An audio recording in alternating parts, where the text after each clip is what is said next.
नमस्कार, प्रभा साक्षी news network देख रहे हैं आप। मैं आपके साथ प्रणव तिवारी। हम मौजूद हैं गोरखपुर महानगर में। विश्व वानिकी दिवस की आप सभी को शुभकामनाएं। प्रभा साक्षी न्यूज़ नेटवर्क की टीम की तरफ से विश्व वानिकी दिवस की प्रदेशवासियों को, देशवासियों को, गोरखपुर वासियों को शुभकामनाएं।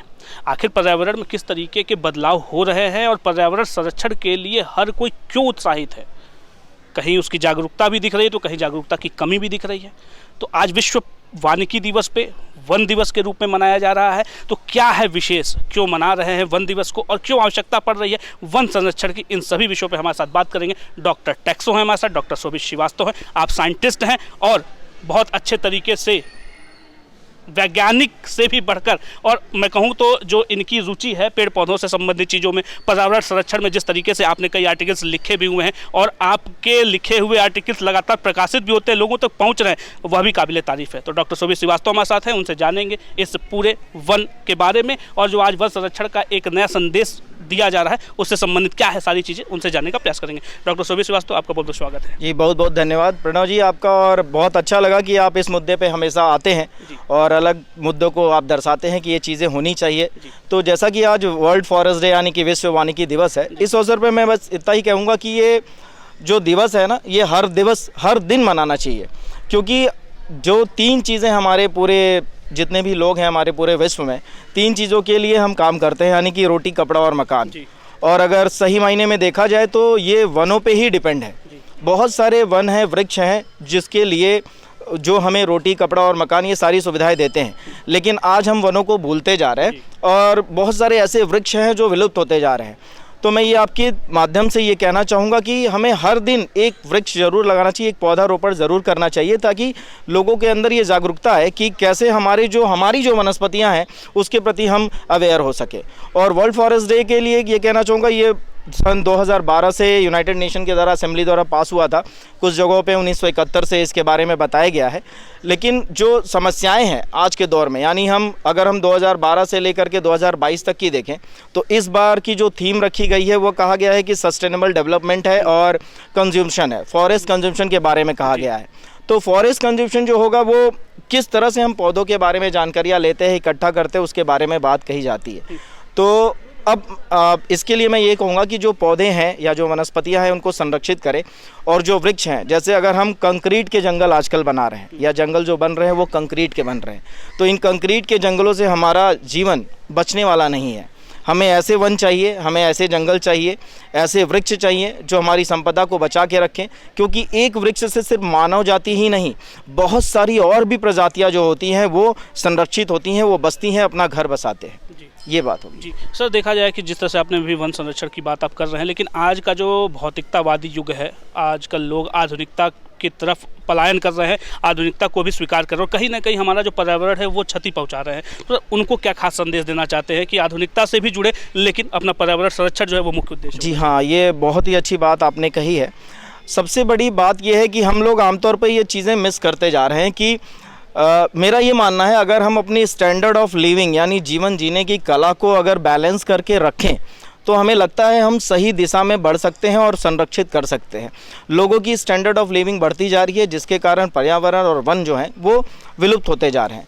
बहुत सारे वनों की अंधाधुंध कटाई होती जा रही है। और आज सही मायने में वर्ल्ड फॉरेस्ट डे की थीम होनी चाहिए कि कहाँ गए जंगल, ये थीम होनी चाहिए कि जंगल कहाँ गए। जंगल तो रही नहीं गए, जो जंगल बचे हैं उनकी संरचनाएं भी छोटी होती जा रही हैं, एक दूसरे से जंगल लिंक नहीं हो रहे हैं। तो अगर हम अपनी स्टैंडर्ड ऑफ लिविंग को कम करें, एक अच्छी सही मायने में दर्शाएं, प्रकृति से जुड़े रहें, ना कि प्रकृति के ऊपर रहें।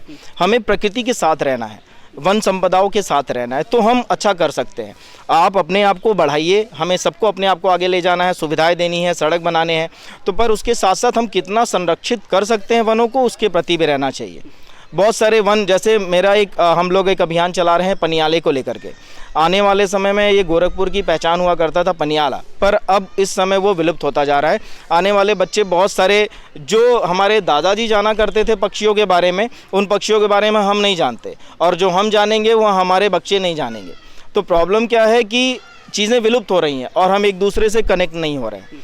तो हमारी स्टैंडर्ड ऑफ लिविंग भी सही दिशा में होनी चाहिए और पौधों को संरक्षित करने का भी अच्छा प्रयास होना चाहिए। वृक्ष ज़रूर लगाएं, पौधे लगाएं, हमारी जो देसी प्रजातियां हैं उनको ज़्यादा से ज़्यादा विकसित करें ताकि वो हमारे इस क्लाइमेट में इस मिट्टी को बचा के रख सकें। बिल्कुल सर, हम जिस जगह पे खड़े हैं निश्चित तौर पे पीछे भी हम देख सकते हैं हमारे तमाम फूल हैं, पौधे हैं और आप उसके ही विशेषज्ञ हैं, भली बात आप उससे जानते हैं। तो मैं जानना चाह रहा हूँ यहाँ पे जो भी पौधे हैं कहीं ना कहीं से कुछ उद्देश्य की पूर्ति वो कर रहे होंगे, उन पौधे के बारे में थोड़ा सा जानकारी हमारे तमाम दर्शकों को दे दीजिए, उनको लगाने से क्या फ़ायदा होगा। हाँ जी बिल्कुल, मैं ज़रूर, बहुत अच्छा प्रश्न था आपका।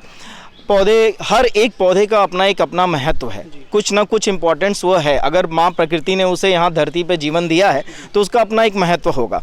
तो बहुत सारे पौधे हम लगा सकते हैं अपने घरों में भी, अपने घरों के आंगन में भी, बागीचे में भी, और लोग लगा भी रहे हैं। आजकल कोरोना के समय में लोग नए पौधों के बारे में जाने, जो हमारी वनस्पतियाँ थी उनके बारे में जान सके। जैसे कि अभी आप सामने अगर देखेंगे तो बहुत सारा ये जो एक ट्री है इसको हम गोरख चिंच या गोरख इमली कहते हैं।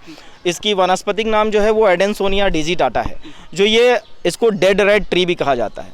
और ऐसा माना जाता है कि इसको भगवान ने ऐसा श्राप दे दिया था, ऐसी कहानियाँ हैं कि अगर बहुत ज़्यादा घमंड हो गया था कि वो बड़ा होता है तो इसको 6 महीने के लिए भगवान ने उल्टा कर दिया ताकि ये उल्टी जड़ों की तरह दिखेगा। तो इसके अंदर वाटर होल्डिंग कैपेसिटी होती है, वाटर रखने की क्षमता तो है ही, साथ इसके तने का इस्तेमाल, इसके छाल का इस्तेमाल मेडिसिनल में भी होता है और मछलियों के जाल बनाने में भी इसका इस्तेमाल किया जाता है। सामने आप देखेंगे तो पीपल का वृक्ष है जो हमारे दैवी संपदा रखता है। मतलब पीपल का वृक्ष में बहुत सारी औषधीय गुण हैं, लेकिन हम ऐसे मानव हैं, अगर हमें लगता है किसी वृक्ष की कोई अहमियत नहीं दिखती तो हम उसको काट देते हैं।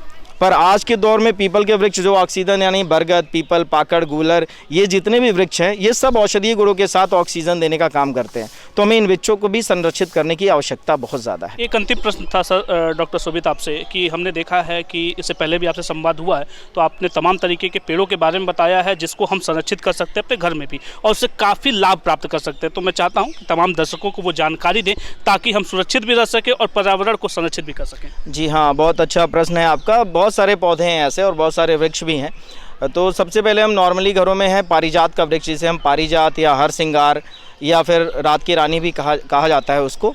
उसके सभी मतलब पांचांग, मतलब फल फूल और वृक्ष और तने का सबका इस्तेमाल कर सकते हैं। तो उसका इस्तेमाल हम ऐसे कर सकते हैं, अगर वो पारिजात के वृक्ष अगर हम लगाते हैं तो अगर कहीं भी आपको दिखे भी तो अभी उसको आप संरक्षित कर सकते हैं। उसकी 4 पत्तियां लेकर के अगर उसका काढ़ा बना करके 200 ग्राम पानी में उसको बॉयल करके हाफ रह जाए वो, तो अगर हम लें उसको रोज़ सुबह खाली पेट, तो बहुत सारे ऐसे मतलब जो जोड़ों के दर्द होंगे, साटिका का दर्द होगा, गठिया का होगा या फिर नसों में कुछ दिक्कत होगी, तो वो हर सिंगार के पत्ते से वो काफ़ी फ़ायदा करेगा अगर आप लगातार 3 महीने तक लेते हैं। लेकिन ये वनस्पतियों का सेवन आप किसी विशेषज्ञ की देखरेख में ज़रूर करें। इसकी होम्योपैथिक मेडिसिन, आयुर्वेद में भी मेडिसिन बहुत सारी आती है और साथ ही साथ बहुत सारे क्वाथ भी आते हैं, इसके मतलब काढ़े भी आते हैं। तो उसके बाद अगर हम कचनार के पौधे देखे होंगे, बहुत सारी मूवी में गाना भी था कि कच्ची कली कचनार की देखी नहीं जाती, ऐसे गाने भी बने हैं। तो उन वृक्षों का भी बहुत महत्व है। अगर कचनार के पौधे अगर लगा हुआ है कहीं, जिसको हम बाउहीनिया वेरीगेटा भी कहते हैं, उसका वनस्पतिक नाम है, तो उस पौधे का भी हम, उसकी छाल का भी इस्तेमाल हम कर सकते हैं। शरीर में अगर किसी प्रकार की गांठें हैं तो उस गांठों को भी गलाने में काफ़ी मददगार होता है। उसके साथ हमारे घरों के किचन गार्डन अगर हम बनाते हैं तो उसमें मेंथा यानी कि मेंथा पाइपरेटा यानी पुदीना की पत्तियाँ, उसके साथ तुलसी की लीव्स, तेज पत्ते की पत्तियाँ यानी सिनेमोमम टमाला या दालचीनी, इस तरह के हम बहुत सारे वनस्पतियों को लगा सकते हैं और देख भी सकते हैं, संरक्षित कर सकते हैं। हर मसाले हमारे वहाँ हम अपनी जगहों पे भी उगा सकते हैं और सब्जियों को भी हम ग्रो करा सकते हैं। तो इससे हमारे औषधीय गुणों की भंडार है और वो फ़ायदा भी करेगा, आपके मेटाबॉलिज्म को भी रहेगा, हम केमिकल फ्री और सुरक्षित तरीके से रह सकते हैं। इस तरह की वनस्पतियाँ हम इस्तेमाल कर सकते हैं। आज क्या खास संदेश देना चाहते हैं तमाम जनपद वासियों को? आज की एक स्पेशल डे है और स्पेशल डे आपके लिए भी खासा स्पेशल बन जाता है क्योंकि आप जानकार हैं, तो आपको मालूम है उसका महत्व कितना है और किस तरीके से संरक्षण हम कर सकते हैं। तो आपका कोई खास संदेश लोगों को संरक्षण? हाँ जी ज़रूर, मैं बस यही कहूँगा आप सभी से कि आज वर्ल्ड फॉरेस्ट डे है, तो आज का जो रिजोल्यूशन है, अगर हमें फॉरेस्ट को बचाना है तो साथ ही साथ हर दिन एक वृक्ष लगाइए, अपने हर बर्थडे पे वृक्ष लगाइए। शादी पार्टियां होती हैं तो आप तरह तरह के तोहफे देते हैं, तो उसके साथ एक पौधा ज़रूर दें और प्रयास करें कि लोग उस पौधे को लगाएं भी। जितनी क्षमता हो, जितनी ज़्यादा हम पौधे लगाएंगे उतने ही हम बचे रहेंगे, उतनी वनस्पतियाँ बची रहेंगी, उतने पक्षी बचे रहेंगे, उतने पशु बचे रहेंगे और उन्हें चारा भी मिलेगा। यानी फॉरेस्ट डे के अंदर अगर हम वनों को बचा सकते हैं तो उसके लिए हमें अपनी स्टैंडर्ड ऑफ लिविंग को भी कंट्रोल करना होगा और साथ ही साथ ये ध्यान देना होगा कि कैसे किस प्रकार के पौधे लगें जो हमारी मिट्टी को भी उपजाऊ बना सकें। और हर एक व्यक्ति के अंदर ये बात आनी चाहिए कि हम प्रकृति के साथ रहें, ना कि उससे लड़के रहें। ये मेरा संदेश होगा और ये मेरी रिक्वेस्ट भी होगी कि सभी लोग इसको देखें और प्रयास करें कि हम अच्छे से अच्छा अपने शहर को अच्छा बनाएं, अपने देश को अच्छा बनाएं, ताकि और भी ज़्यादा वन संपदाएँ हों हमारे पास और ज़्यादा औषधियाँ हमें प्राप्त हो सकें। हमसे बात करने के बहुत बहुत धन्यवाद आपका। बहुत बहुत धन्यवाद आपका भी। हमारे साथ थे डॉक्टर शोभित श्रीवास्तव। बड़े अच्छे तरीके से उन्होंने बताया कि वन संरक्षण का क्या मुख्य उद्देश्य है और क्यों वन संरक्षण हमारे लिए ज़रूरी है। आज का जो आधुनिकतावादी विचारधारा से लोग ग्रसित हो रहे हैं, आधुनिकता को अपना रहे हैं, तो निश्चित तौर पर कहीं ना कहीं हमारे पर्यावरण को भी प्रभावित किया जा रहा है। उन्होंने बताया कि किस तरीके से हमारे आसपास के ही ऐसे वृक्ष हैं, ऐसे पेड़ हैं, ऐसे पौधे हैं जिनसे हमें लाखों फ़ायदे होते हैं, तो निश्चित तौर पर उनका संरक्षण करना जरूरी है। उन्होंने कहा कि एक स्पेशल डे नहीं होता है किसी भी पर्यावरण संरक्षण के लिए, हर दिन हमारा स्पेशल डे है। उन्होंने तमाम लोगों से अपील किया है कि अपने जन्मदिन पर, अपने किसी खास त्यौहार पे, अपने जो आपका स्पेशल ओकेजन जिसे आप मानते हैं उस पर आप निश्चित तौर पर वृक्षारोपण करिए और एक सुखद संदेश लोगों तक पहुंचाने का कार्य करिए। देखते रहिए प्रभा साक्षी। अगर आप भी लेना चाहते हैं देश दुनिया की तमाम जानकारी तो आज ही सब्सक्राइब करें हमारे चैनल को। साथ ही नीचे दिए बेल आइकन को जरूर दबाएं ताकि हर अपडेट आप तक पहुंच सके।